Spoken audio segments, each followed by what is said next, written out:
저의 산상보훈 책을 읽어드리겠습니다. 시작하면서 두 번째, 우리의 삶에서 멀어진 산상보훈.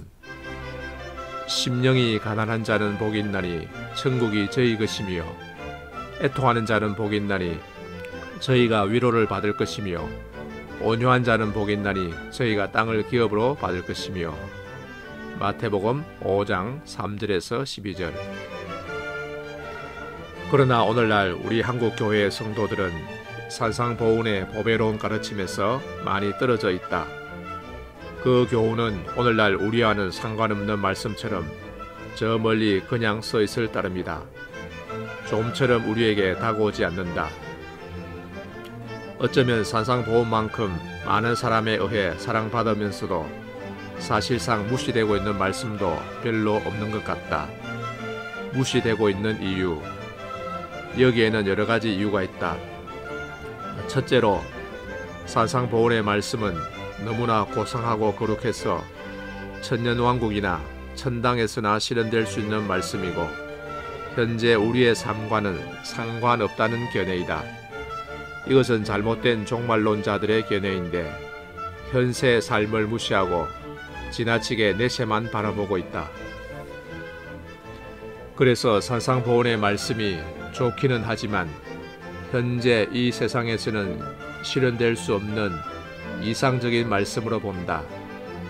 이와 비슷한 맥락에서 알버트 슈바이츠 같은 학자는 산상보훈을 임박한 종말을 앞둔 상황에서 주어진 임시윤리로 보았다. 마치 임박한 전쟁을 앞둔 비상 상황에서 취해지는 긴급조치와 같은 것으로 본다. 따라서 일상 상황에서는 지킬 수 없는 것이라고 한다.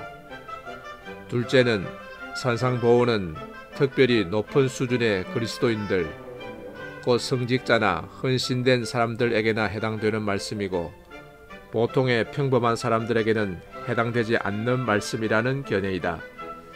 이것은 로마 가톨릭의 견해인데, 그들은 산상보훈을 모든 그리스도인들이 다 지켜야 하는 계명으로 보지 않고 특별한 부류의 제자들이 따르도록 권고하는 복음적 권면으로 본다. 그리하여 산상보훈의 말씀은 특별히 열심 있는 신자들이 따르면 좋은 권면의 말씀이며, 일반 평신도들은 따르지 않아도 되는 것이 되고 말았다. 셋째는, 산상보훈의 말씀은 우리가 얼마나 죄인인가를 보여주는 말씀이라는 것이다. 즉, 우리에게 무엇을 하라는 말씀이 아니라 우리가 그것을 할 수 없는 죄인이란 것을 나타내주며, 따라서 우리를 그리스도에게로 나오도록 인도하는 말씀이라는 견해이다. 율법과 의례를 지나치게 대립적으로 구분하는 복음주의자들이 취하는 견해인데, 한국 교회 안에도 많이 퍼져 있다. 그 외에도 예수님의 말씀은 우리로 하여금 단지 하나님과 세상 사이에 결단을 요구하는 말씀일 뿐이며, 구체적인 상황에서 수행할 것을 원하신 것이 아니라고 보는 실존주의자들의 견해, 그리고 산상보훈과 세상은 해결할 수 없는 갈등 가운데 있기 때문에 산상보훈은 이 과도기적이고 죄악된 세상에서는 원칙적으로 실행 불가능한 것이라고 보는 견해 등이 있다. 그러나 위 견해들은 다 예수님의 말씀을 오늘날 우리 삶에서 격리시키는 것으로 우리의 실제 생활 가운데 말씀이 적용되지 못하도록 막고 있다. 그래서 산상보훈의 말씀은 고상하고 은혜롭기는 하지만 오늘날 나의 삶과는 무관한 것이 되었으며, 예수님의 말씀은 그저 허공에 떠도는 말씀이 되고 말았다. 이렇게 된 데에는 또한 설교자들의 책임도 크다. 그저 듣기 좋은 말들의 나열, 재미있는 이야기들, 은혜로운 목소리만으로는 하나님의 말씀을 우리 실생활에 가까이 가져올 수 없다. 하나님의 말씀은 종교의식의 허공에서나 아름다운 말들의 잔치 속에서가 아니라 무엇보다도 사람들의 실제 생활 가운데에 전파되어야 한다. 두 가지 요청. 그러기 위해서는 다음 두 가지가 요청된다. 첫째는 하나님의 말씀에 대한 정확한 이해가 필요하다. 정확한 주석에 근거하지 않은 적용은 하나님의 진리에서 나온 것이 아니기 때문에 우리에게 참된 은혜를 줄 수 없다. 우선은 좋아 보이고 은혜로워 보일지 몰라도 그런 근거 없는 은혜를 끼치는 설교는 결국 문제를 일으키고 만다. 왜냐하면 하나님의 진리에서 떠나 있기 때문이다.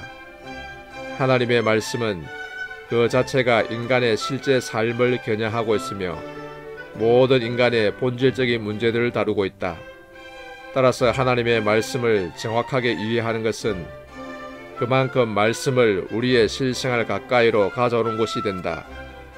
이런 점에서 올바른 원어 지식과 성경에 대한 올바른 연구가 설교에 방해된다는 견해는 옳지 않다. 이것은 대개 그릇된 학구파들로 인하여 생긴 오해이며 올바른 지식은 하나님의 말씀을 현실화하고 생동화하는 데 큰 도움이 된다. 둘째로 요청되는 것은 하나님의 말씀대로 사는 것이다.